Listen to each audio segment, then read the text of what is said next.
그러므로 경에 이르기를 중생은 응당 불성이 자기 스스로에게 있음을 알아야 한다고 하였다. 가섭은 다만 본성을 깨달았을 뿐이다. 본성이 곧 마음이요 마음이 곧 본성이다. 이것이 바로 모든 부처님의 마음이다. 다 같은 얘기예요, 그죠? 본성이 마음이고 다 말이에요, 말. 앞에 부처님이나 뒤에 부처님들이 단지 이 마음을 전했을 뿐이니 이 마음 밖에서 부처는 찾을 수 없다. 부처님, 뒤 부처님, 그냥 모든 부처님 이 소리예요. 부처님들이 단지 이 마음을 전했을 뿐이다. 마음을 전한 분들이 부처님이다. 이심전심으로 이 마음 하나, 이 진실 하나, 이 부처 하나를 전했을 뿐이지 이걸 빼고 따로 마음이 없다, 따로 부처가 없다. 지금 우리가 쓰고 있는 이 마음, 지금 여러분들이 지금 제 말 듣고 있는 그 마음, 이 부처 마음 이거 빼고 다른 걸 찾을 수 없어요. 전도된 중생은 뒤집힌 허망하게 뒤집혀 있는 전도된 중생은 자기 마음이 부처인 줄 알지 못하고 하루 종일 바쁘게 염불하고 예불하면서 밖을 향해 부처를 찾지만 그 부처가 어디에 있는가, 이러한 견해를 가지지 말라. 전도됐다는 게 뒤집힌 허망한 망상을 쥐고 있다는 거잖아요. 어리석은 마음을 쥐고 있다는 거잖아요. 어리석은 마음을 쥐고 있는 전도된 뒤집힌 허망한 중생은 자기 마음이 부처인 줄 알고 하루 종일 바쁘게 염불하고 예불하면서 밖을 향해 부처를 찾아요. 염불하다 보면 부처를 만나겠지, 예불을 열심히 하다 보면 부처를 만나겠지. 관세음보살, 관세음보살, 관세음보살, 이게 부처인데, 이렇게 절을 하고 있는 이 자기가 부처인데 자꾸 바깥으로 부처를 찾는단 말이에요. 둘로 나눠가지고. 그러니까 계속 둘로 나뉘는 거예요. 그냥 찾으면 찾을수록 둘로 나뉘는 거예요. 도저히 찾을 수가 없어요. 찾고 있는 자기니까. 이런 견해를 가지면 안 된다. 단지 자기 마음을 알면 마음 밖에 다른 부처는 없다. 자기 마음을 알면 마음 밖에 다른 부처가 없어요. 경에 말하기를 모든 형상 있는 것은 다 허망하다고 하였고 범소유상 계시 허망이라고 했죠. 금강경에서 무릇 상이 있는 바 모든 것은 다 허망하다. 전부 다 상이 있잖아요. 전부 다 모양이 다 있잖아요. 나도 이것도 모양이 있잖아요. 이것도 허망해요.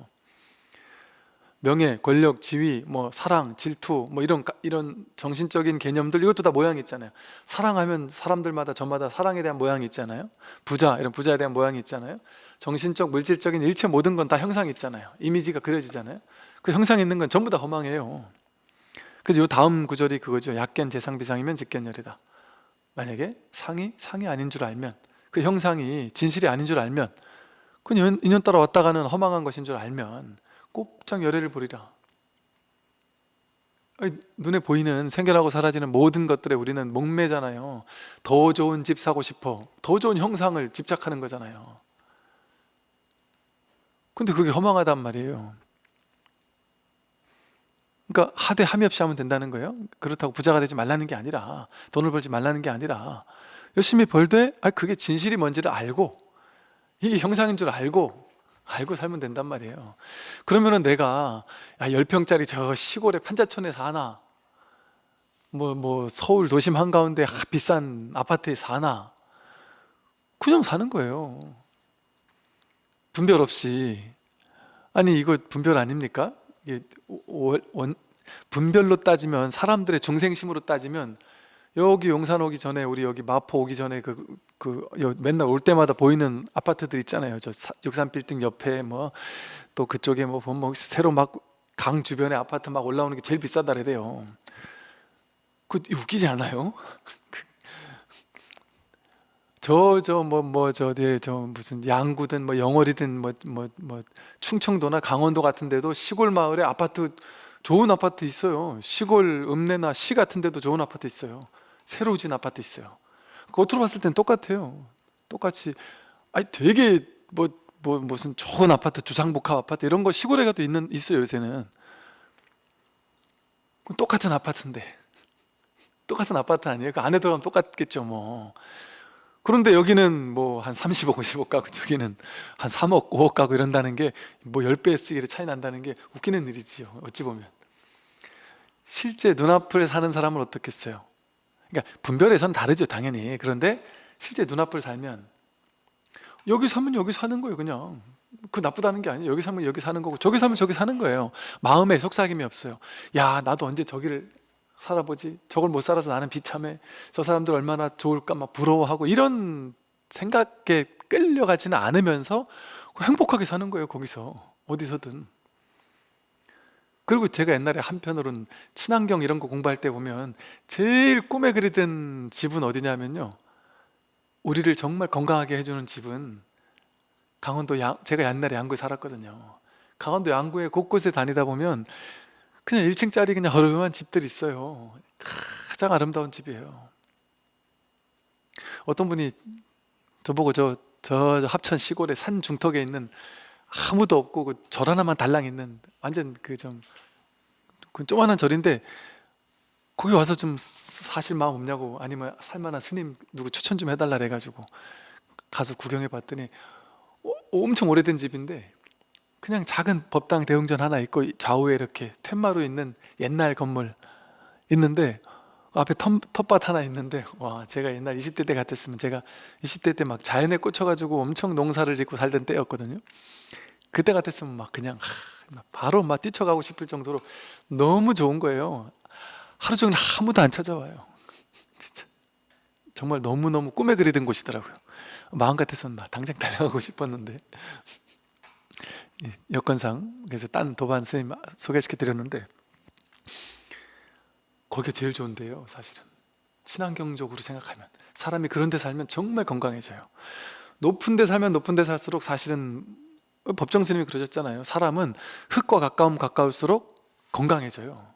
신토불이에요. 건강해져요. 근데 땅과 멀어질수록, 흙과 멀어질수록 점점 몸이 아파질 수밖에 없어요. 그건 너무 당연해요. 그러니 벌레 많은 집이 좋은 집이에요. 아파트는 벌레가 못 살아요.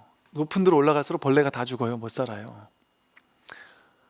요즘 서울에 있는 젊은 애들은 시골 가서 벌레 때문에 못 산다 그러잖아요. 그런데 벌레가 죽을 만한 곳은 사람도 못 살 곳이라는 것 아니겠어요, 사실은? 제가 이게 서울에 있는 게 나쁘다 이런 얘기를 하려고 하는 게 아니라 시골에서 허름한 집에 사는 것도 좋은 곳이다. 이것만 좋다고 생각하지 말라는 거죠. 장점으로 따지면 거기가 훨씬 장점이 많을 수도 있어요. 그래도 뭐 시골 집은 뭐 한 몇천만 원이면 사지 않을까요? 근데 그런 데가 진짜 사람 좋은 곳이죠. 그런다고 요즘 시골은 도로가 잘 돼 있어서 뭐 병원이 멀지도 않아요. 제 옛날 제 고향 동네도 가면 시골에 있는 충청도 작은 도시인데 그 인근에 농촌에서 사시는 분들도 보면은 금방이에요. 제천 시내 뭐 병원도 금방이고.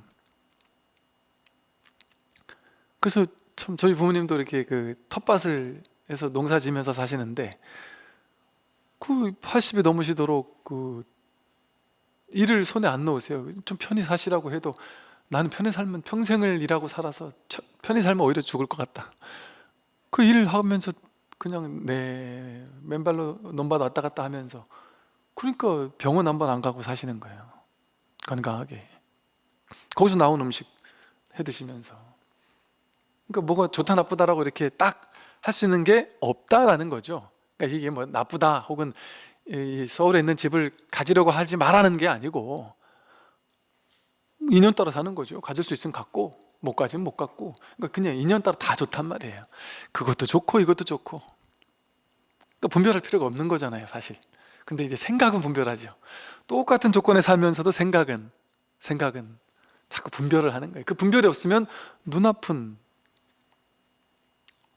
분별되지 않는 이 눈아픈 아무 괴로울 게 없어요. 또 가는 곳마다 부처가 있다고 하였다. 가는 곳마다 부처가 있다.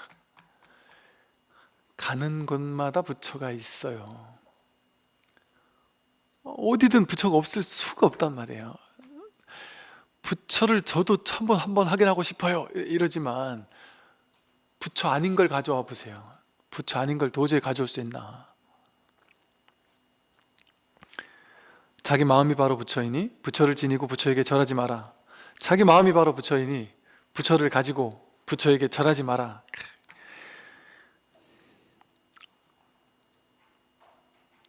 부처를 가지고 자기가 부처한테 절하고 있단 말이에요. 자기가 부처면서 절하고 있는 그게 부처인데, 그 이 말은 절을 하지 마라 뭐 이런 소리가 아니라 절을 하더라도 뭔지 알고 절을 해야 될 거 아니겠어요? 그냥 맹목적으로 절 많이 하면 내가 좋다더라, 절만 많이 하면 무조건 내가 복이 된다더라, 이런다고 절을 하면 되겠냔 말이에요. 내가 절 많이 하면 저 부처님께 내가 절을 많이 하면 저 부처님이 내가 기특하다고 나에게 복을 많이 줄 거야, 그러면서 절을 3000배 해봐야 소용이 없단 말이에요. 그런 3000배는 절을 하고 있는 이게 부처인데, 이게 부처인데 이 부처를 모르고 바깥에 형상의 부처를 세워놓고서 내가 절을 하면 부처님이 나에게 뭘 해줄 거야, 이런 식으로 절을 하면은 절할 필요 없죠. 다리만 아프죠. 절한다고 무조건 좋다? 완전히 거짓말입니다. 절 여러분 하는 건 좋은데, 저도 절 수행 되게 권장해요. 절하는 건 좋은데 절하면 무조건 좋다는 아니에요, 절대. 전 20대 때 그렇게 믿었거든요, 어리석게도. 그래서 무릎이 아무리 안 좋은 사람도, 아무리 나이 드신 분들도 우리가 다리가 부러지는 한이 있어도 3000배, 10,000배를 하면 무조건 복이 되고 무조건 공덕이 된다, 그렇게만 믿었어요. 그거는 완전 부처님 말씀과 어긋나는 말 아니에요? 부처님 말씀은 인광부잖아요. 인광부적으로 절을 평소에 안 하던 사람이 갑자기 3000배, 10,000배 하면 다리 부러져요. 무릎 나가요. 무릎 망가져요. 인과적으로 원래가 그렇잖아요. 그럼 그렇게 하면 안 되죠. 그러니까 무조건 절만 많이 하면 무조건 좋아, 이건 잘못됐단 말이에요. 근데 우리는 그렇게 믿으니까, 우리 20대 때 어땠냐면, 이제 뭐 서울이 여기 화계사 같은 데서는 매주 토요일마다, 지금도 하나 모르겠어요, 3000배를 했어요. 그럼 이제 그냥 우리 도반들이 그 3000배 우리 절에서 하는 것도 좋지만 다 같이 모여서 하자 이러면 법우님도 우르르 몰고 가가지고 화계사 가서 3000배도 하기도 하고 막 그랬었어요.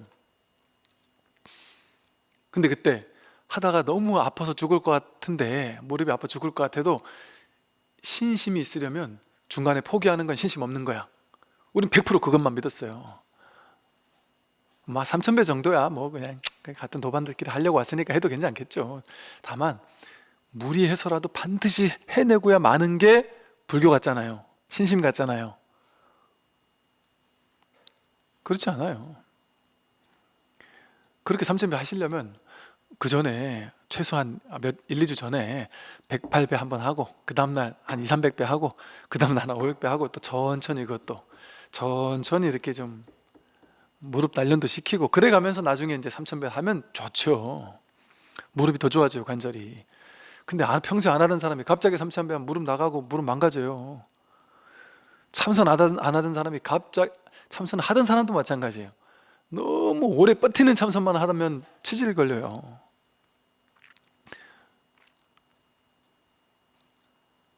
그러니까 그게 잘못됐다는 게 아니라 그것을 맹신하면 안 된단 말이에요. 맹목적으로 신앙이라는 이름으로 무조건 3000배, 10,000배 하는 거는 다리가 부러져도 괜찮은 거야.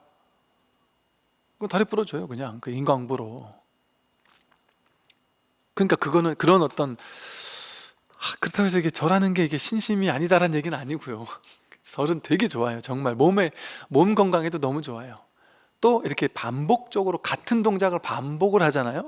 아무 생각 없이 반복을 하면, 옛날에 뭐예요? 그 뭐 땡땡 스퀘어 뭐 해서 뭐 사람 공부하는데 도움 된다는 게, 반복적으로 소리 같은 거 파동, 빛 같은 파동을 계속 반복적으로 준단 말이에요. 이게 밤과 낮이 계속 반복되잖아요. 봄, 여름, 가을, 겨울이 반복되고 들숨과 날숨이 반복되잖아요.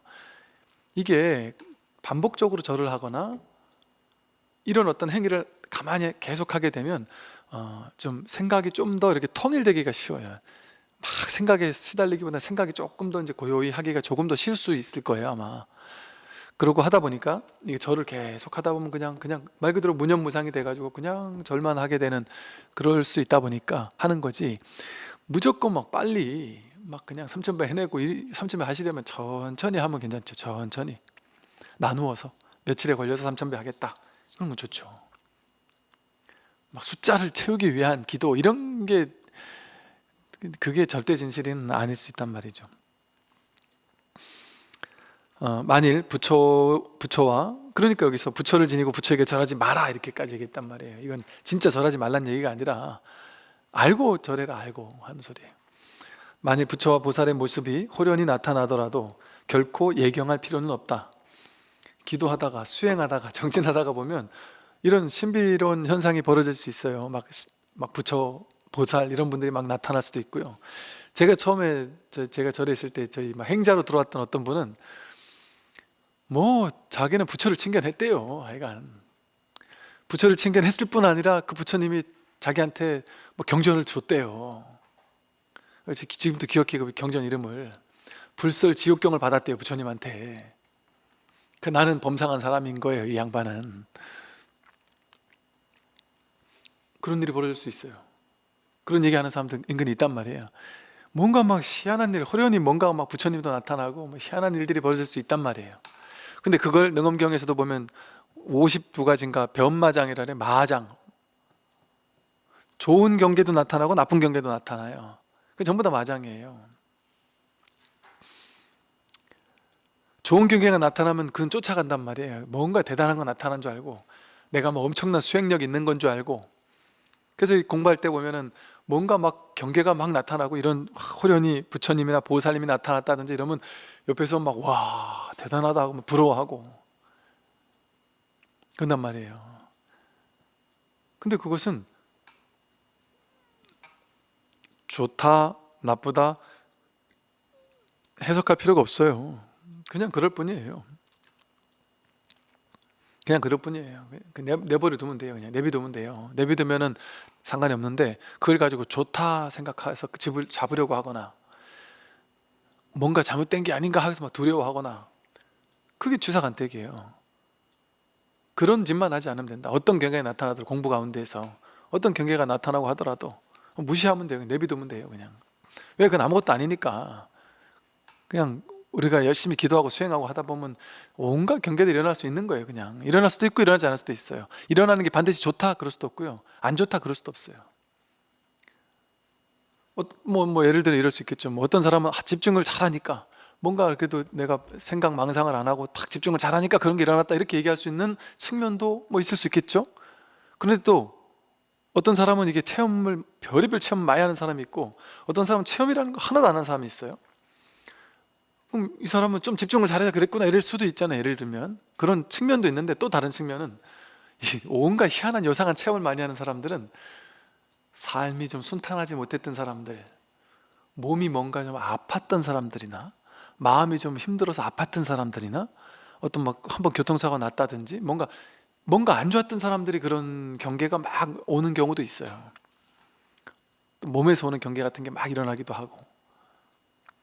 그냥 순탄하고 평범했던 사람들은 그런 경계가 또 일어나지 않을 수도 있고, 그런 측면도 있을 수 있단 말이죠. 그러니까 이걸 좋다거나 나쁘다라고 어떻게 해석할 수 없어요. 그걸 제가 지금 또 말한 것처럼 몇 가지로 이렇게 딱 정의 내릴 수 있느냐? 그럴 수 없어요. 그러니까 이걸 가지고 해석하고 판단할 수가 없다.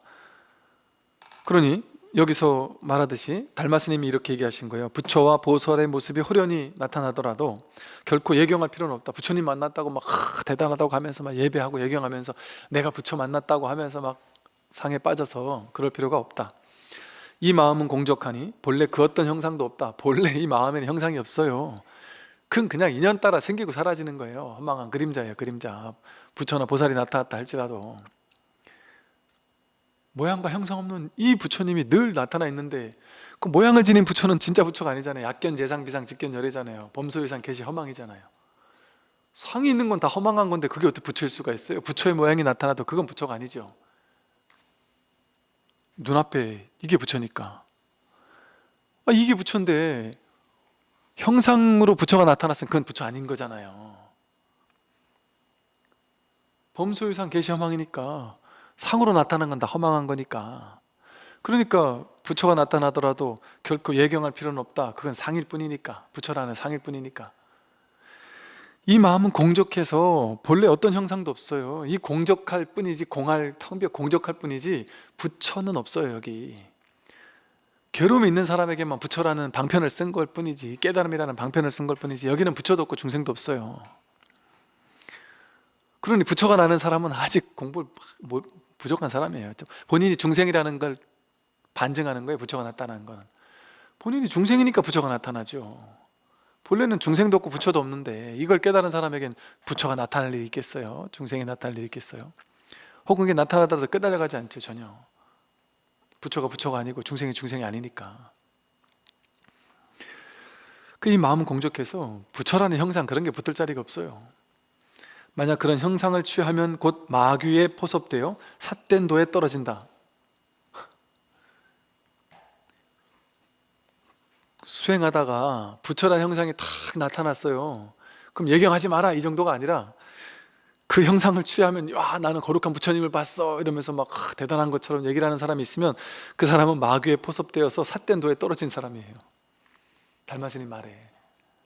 우린 그런 거 찾았잖아요. 여러분 안 그러셨나 모르겠네요. 저 어릴 때 그런 게 대단한 건 줄 알았다니까요. 수련대회, 고등학생들, 대학생들 수련대회 가면 항상 기도 같은 거 하잖아요.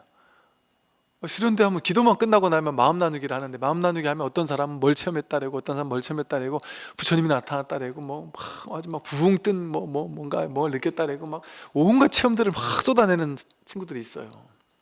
그 옆에서 진짜 무슨 강아지 마냥 부러워하면서 침을 흘리면서 부러워하면서 야, 저 사람은 대단한 사람인갑다 하고, 몇몇 사람은 그 사람들을 부러워하면서 나도 저런 거 한번 체험해보고 싶다, 그 느낌이 어떠니 하면서 그랬던 때가 있었단 말이에요. 달마 스님의 말을 모르니까 그랬단 말이에요. 만약 그런 형상을 취하면 곧 마귀에 포섭되어 삿된 도에 떨어지는 거예요.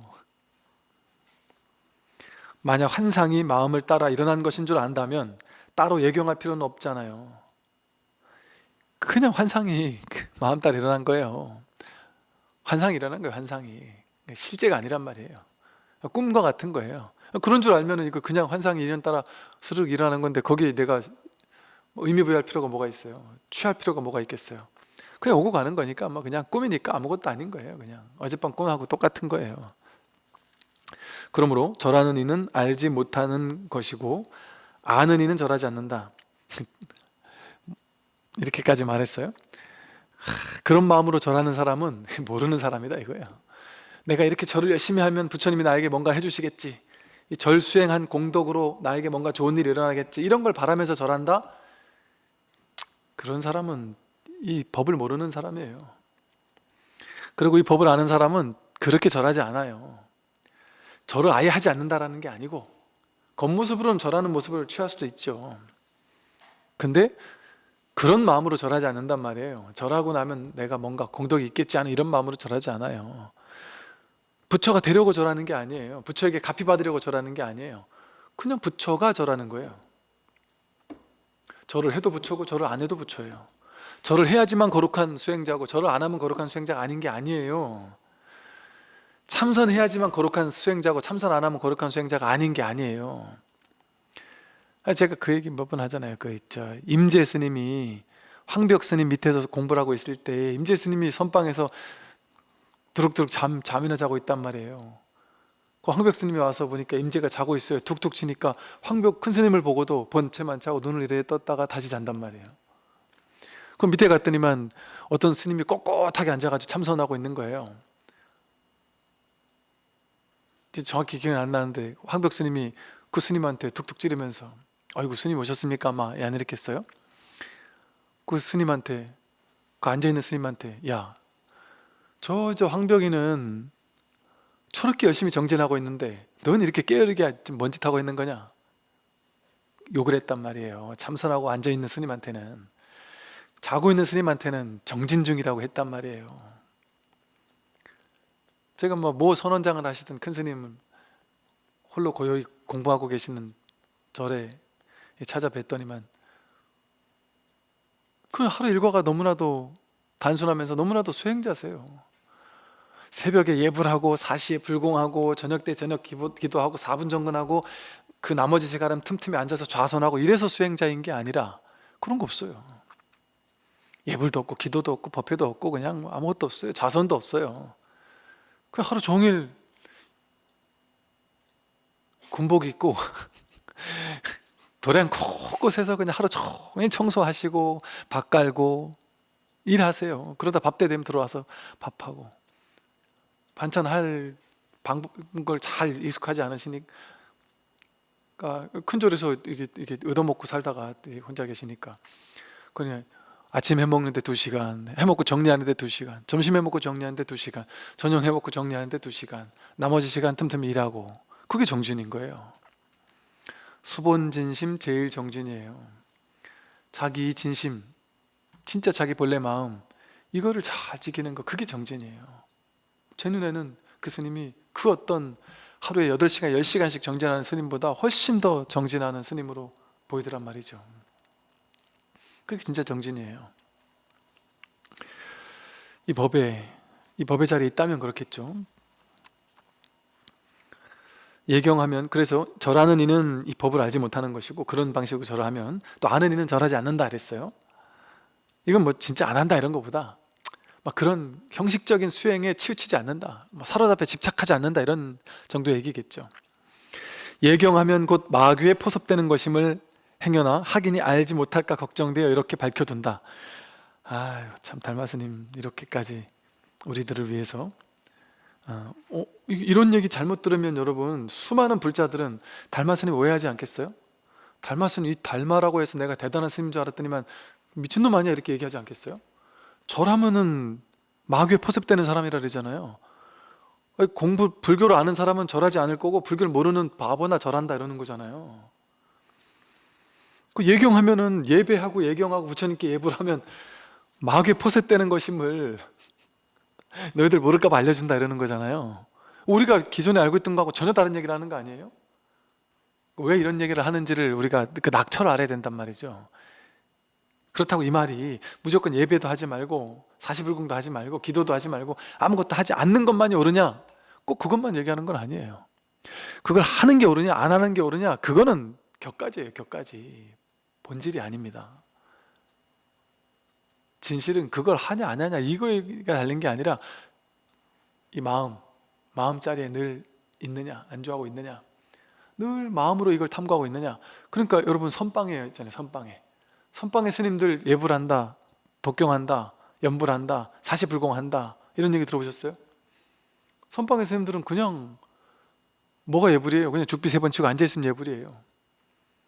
그리고 청소하는 게 정진이고, 일어서 이렇게 경행 한 바퀴 걷는 게 정진이고, 그러다 또 이렇게 심심하면 앉아있고, 그러면서 뭐 하는 거예요? 하루 종일? 화두 든 거잖아요. 화두 든다는 게 뭐예요? 그분들은 정진하는 거예요. 근데 초기 선방은 아예 좌선당이 없었어요. 그냥 대중이 모여가지고 법문 듣고 일하고, 법문 듣고 일하고, 법문 듣고 밥 해먹고 일하고, 그밖에 없었어요. 그게 정진이었어요. 이 청규라고 해서, 백장청규라고 해서 이 선방에서의 어떤 규약, 이런 것들을 최초로 만든 게 백장 스님이 있던 그 선방이거든요.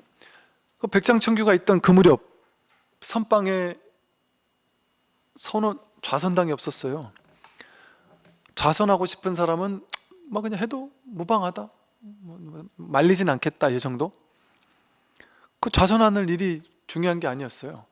스승에게 늘 법문 듣고 질문하고, 모르는 거는 또 도반들 몇몇 모여가지고 도저히 탁마하다가 그래도 모르겠는 건 스승에게 찾아 물어보고, 그게 공부의 전부였어요.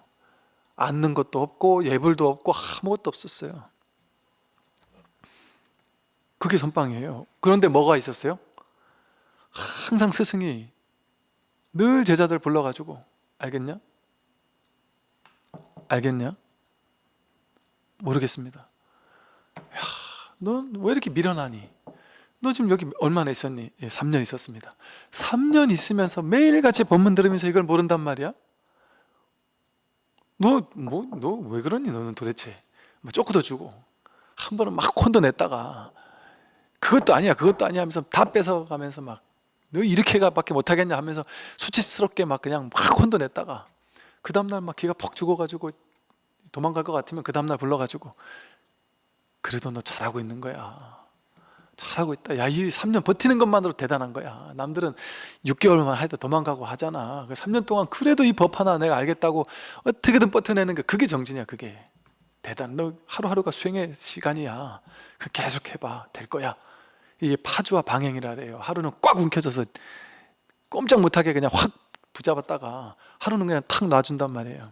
너무 죽을 것 같으면 야 잘하고 있어, 괜찮아, 그렇게 하면 되는 거야 하고 놔주다가, 그게 솜씨예요. 스승의 솜씨란 말이에요. 그러니까 어느 날은 내가 공부 잘하나 보다 이런 느낌이 들기도 했다가, 어느 날은 아닌가? 이런 마음이 들기도 했다가, 확 잡았다가 확 놔줬다가, 이걸 적절하게 한단 말이에요. 밀고 당기기를 한단 말이에요. 밀당을 하면서. 그게 공부의 전부였어요. 그럼 제자는 늘 하루 종일 일하면서도 내일도 또 스님이 법문하실 텐데, 내일도 또 며칠 있다가 또 물어보실 텐데, 마치 요즘에 무슨 연습생들 무슨 월말 평가 같은 거 한다 그러잖아요. 그래서 한 달에 한 번씩 불러가지고 춤추는 거, 노래하는 거 해봐라 이러고서 막 혼내고 그럴 거 아니겠어요? 그 도망갈 것 같으면은 못 도망가게 칭찬되지 그러지 않겠어요? 그러니까 월말 평가만 다가오면 두근두근 떨리지 않겠어요? 그러니 내가 다음 달까지는 이 사실을 확인해야 되는데, 이걸 내가 알아야 되는데 하는 그 간절함을 가지고 늘 그게 하나의 화두처럼 이렇게 다 그것만 가지고 있는 거예요. 그게 수본 진심이에요. 그게 제일 정전이란 말이에요. 이 진심을 항상, 내가 이 근본이 되는 그 진심, 이거를 지키는 거. 알든 모르든 그건 상관없고, 확인했든 안 했든 상관없이 늘 여기에 있는 거, 이걸 확인한 사람은 이걸 잘 지키는 거, 분별 쫓아가지 않고 늘 여기에 있는 거, 이걸 잘 지키는 거, 그게 정진이에요. 거기 형상의 기도, 수행, 연불 같은 것과 무슨 상관이 있겠어요, 이 선이. 그러니까 이 선이라는 거는 연불, 독경, 기도 이게 잘못됐다는 게 아니라, 그거는 그냥 기도 수행인 거예요. 그거는 수행불교인 거예요. 수행불교. 그 수행불교가 필요한 사람들이 있어요. 그 사람들은 수행하는 거예요. 당연히 좋은 일이에요. 공덕 짓고 아주 좋은 일이에요. 그런데 이제 선을 공부하겠다 하는 사람은 그걸 해도 좋고 안 해도 좋다. 근데 막 둘 다 하겠다? 이거는 좀 안 맞아요. 잘. 둘 다 할 수도 있죠. 둘 다 할 수도 있는데, 이제 자세가 딱 돼 있겠죠. 이제 내가 절을 해도 이게 화두예요. 연불을 해도 이게 화두고, 독경을 해도 이게 화두예요. 예경을 해도 화두고, 49제를 해도 화두고, 늘 연불하면서 연불하는 이놈이 누구냐, 절하면서 절한 이놈이 누구냐, 길을 걸으면서 이놈이 누구냐, 이게 궁금한 거예요. 그게 공부란 말이죠. 그래서 참 달마 스님은 아주 격식을 파하는 말들을 이렇게 하세요. 이게 진짜 이게 정말 이렇게 시원한 이런 부처님의 가르침이에요. 달마 스님, 조사 스님의 가르침이에요. 모든 부처님의 근본 성품 바탕 위에는 도무지 이런 모습이 없으니 꼭 명심해야 한다. 그런 모습에 치우쳐서 뭐 형상을 쫓아가고, 부처의 형상을 쫓아가고, 뭐 절을 하고, 뭐 이런 게 없단 말이에요. 이 본 성품에는 만일 이상한 경계가 나타나더라도 결코 붙잡아 집착하지 말고, 두려워하지도 말고, 궁금해할 것도 없다. 이게 핵심이에요. 수행하다가, 정진하다가, 기도하다가, 뭐 연불하다, 독경하다가 희한한 경계들이 다 나타난다니까요. 막 환상적으로 좋은 경계도 나타났다가, 막 두려운 경계도 나타났다가 막 그래요. 하다못해 여러분, 꿈속에서 나타나는 경계가, 막 온갖 경계가 나타나도 악몽을 꾸든 뭐 좋은 꿈을 꾸든 그것도 똑같아요. 생각이 막 두려운 생각으로 갔다가 막 즐거운 생각으로 갔다가 이것도 똑같아요. 뭐가 다르겠어요? 그럴 때 보세요. 첫째, 붙잡아 집착하지 말고, 아무리 좋은 체험이 일어났어도, 아무리 좋은 경계가 나타났어도 붙잡아 집착하지 말고, 아무리 무섭고 두려운 경계가 나타났어도 거기에 의미부여하지 말고, 두려워하지 말란 말이에요. 어떤 경계가 나타났어요. 이게 무슨 뜻이죠?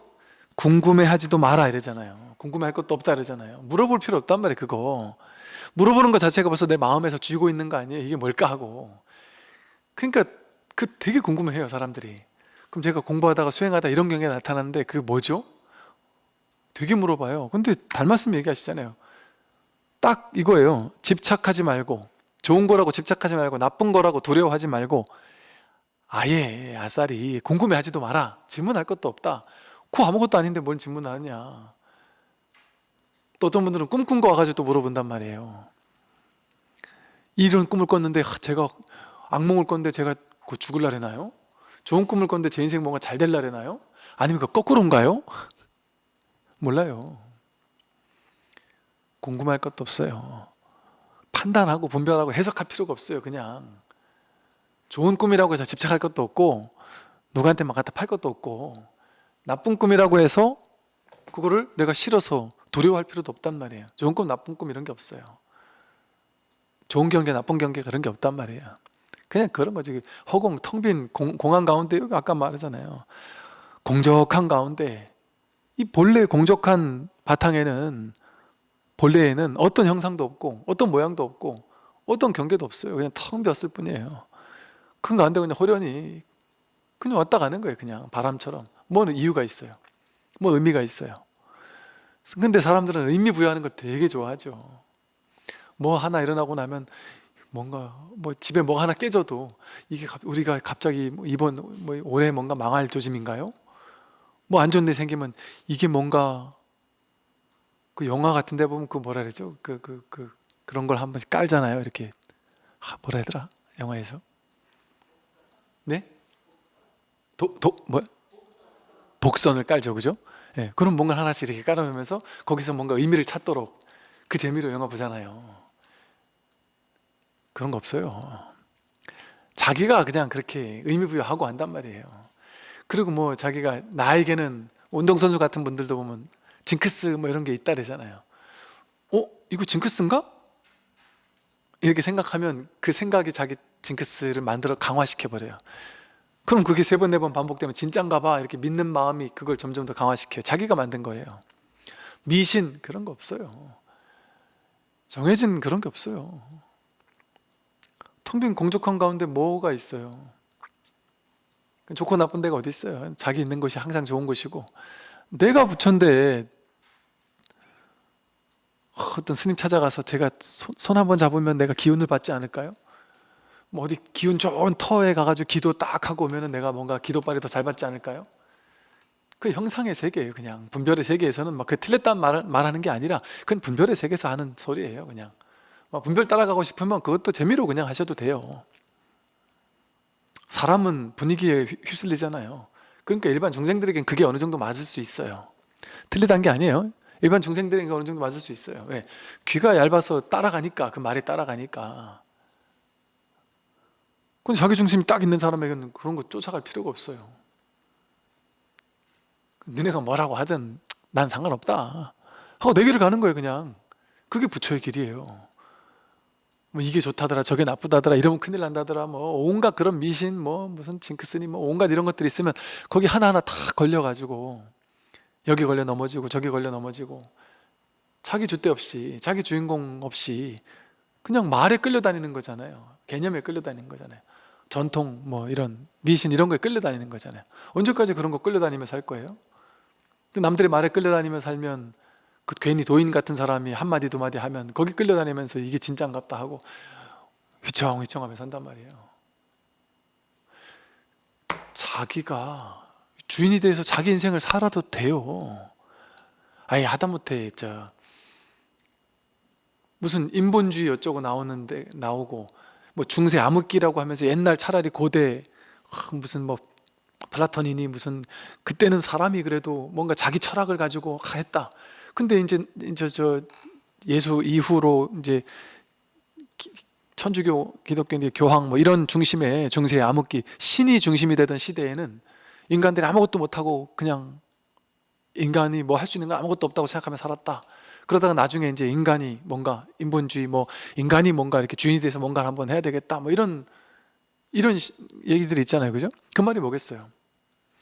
그렇게 뭔가 막 신의 대변인 뭐 무당 아니면 뭐 어떤 사람 권위 있는 사람 종교적 권위 있는 사람 그런 사람을 쫓아다니는 게 암흑기였다고 지금 현대 사회에서 얘기하는 거잖아요. 그러면서 인간이 다시 자기를 인간으로 딱 돌아오는 시대니까 지금이 훌륭한 시대다라고 하는 거 아니에요? 그러면서 이제는 자기 철학 이런 얘기 하잖아요. 부처님도 자등명 법등명 자기를 등불로 삼으라고 하는 거거든요. 그러니까 자기 등불이 자기에게서 나와요. 그러니까 그것을 먼저 등불을 보여준 분이 부처님이고 부처님만 무조건 믿으라는 게 아니에요. 자기 주인공을 믿으라는 거잖아요. 그게 지금 현대사회잖아요. 그러니까 딱 자기가 줏대 있게 잘 되든 안 되든 그게 실패하든 사람은 원래 실패할 수도 있고 성공할 수도 있는 거 그게 정답이에요. 그게 진실이에요. 뭐가 두려워요. 내가 할 수 있는 최선을 다하고 결과는 어쩔 수 없다 하고 나는 최선을 다한다 하고 당당하게 결정하면 돼요. 당당하게 자기 길을 가면 돼요. 결과 내맡기고. 자기 부처예요. 자기 마음, 그걸 주인공 삼아서 자기 삶을 자기가 당당하게 자기 길을 갖는 거예요. 어디 뭐 기댈 필요가 뭐가 있어요. 어디 의지할 필요가 뭐가 있어요. 당당하게 자기 길을 가는 거죠. 그게 자기 중심을 잡고 자기 인생을 사는 거예요. 그래서 내 마음이 본래 청정한데 어디에 이런 허다한 그런 이상한 모습이나 이상한 경계나 뭐 하다못해 부처 같은 경계 이런 게 어디 있겠느냐. 자기 마음이 본래 청정하다. 우리 마음의 본바탕은 본래 청정해서 그 어떤 뭐 위대한 모습, 뭐 볼품없는 모습 어떤 것도 따로 붙을 자리가 없어요. 그 말이잖아요. 자기 마음이 본래 청정한데 어디 이런 허다한 모습이 있겠느냐. 그런 모습을 취하고 상을 취하고 어떤 언어 개념을 취하고 미신을 취하고 따라다니고 이런 걸 그럴 필요가 있느냐. 그러니까 이게 얼마나 참 정말 우리는 당당하게 부족한 대로 당당한 거예요. 없으면 없는 대로 당당한 거예요. 모르면 모르는 대로 당당한 거예요. 모름을 딱 인정하는 게 그게 지혜예요. 난 몰라, 난 완전하지 않아.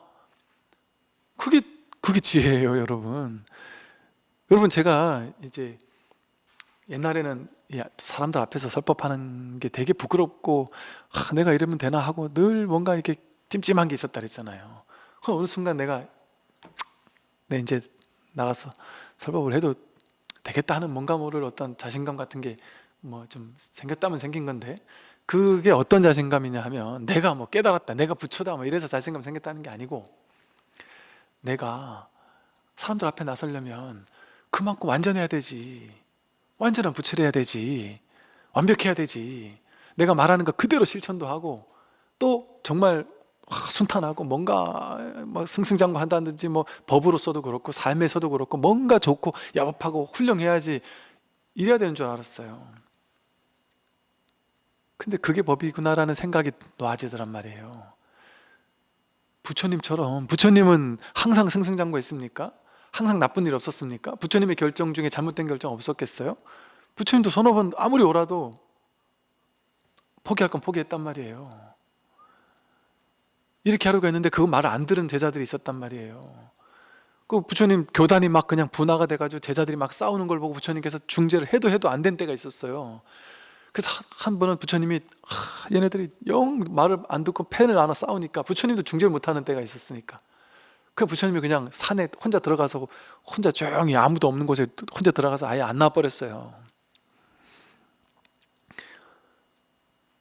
부처님이 가신 길이 우리 중생의 눈으로 봤을 때 항상 순탄했거나 항상 승승장구했거나 이러지 않았단 말이에요. 부처님 사촌동생이 부처님 죽이려고 자객을 보내기도 하고 온갖 좋고 나쁜 일들이, 우리 눈으로 보기엔 좋고 나쁜 일들이 부처님에게 다 있었단 말이에요. 그리고 심지어 부처님 불사기를 갖다 내놓고 돌아가셨단 말이에요. 그게 부처란 말이에요.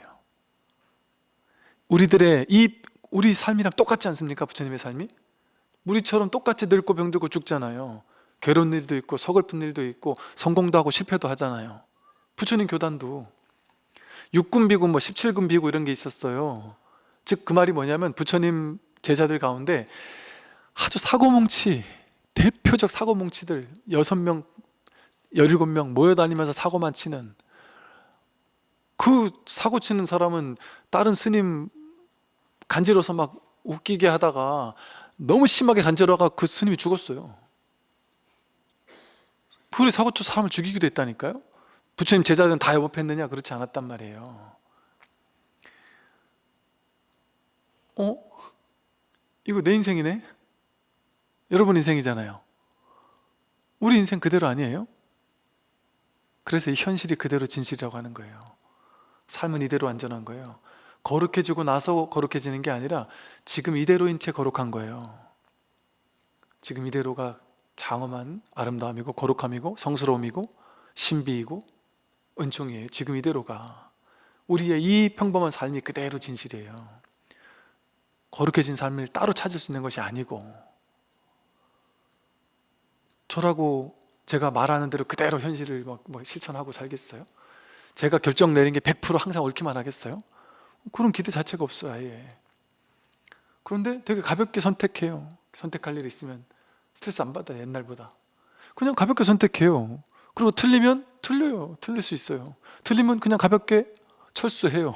그리고 다른 거 해요. 그래서 조금 손해볼 수도 있죠. 그러면 오케이, 손해본 거 인정. 거기서 배웠으면 됐어요. 그 또 다른 거 하면 돼요.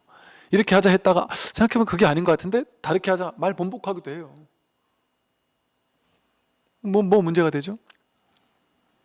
반드시 쌈박하고 올바른 지혜로운 후회 없는 선택을 내려야만 해, 그런 생각 없단 말이에요. 그러니까 가볍게 한단 말이에요. 그게 우리의 삶이에요. 여러분 삶처럼 제 삶도, 제 삶처럼 여러분 삶도.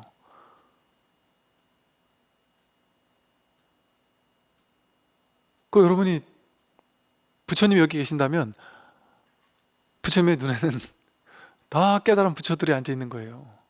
당신만 깨달은 게 아니고. 깨달았다 하는 측면에서 본다면 여러분과 제가 다 깨달아 있고, 깨닫지 못했다 하는 측면에서 본다면 다 못 깨달아 있는 거예요. 그래서 이 공부를 꾸준히 해보시기 바랍니다. 오늘 여기까지 말씀 전달하십시오.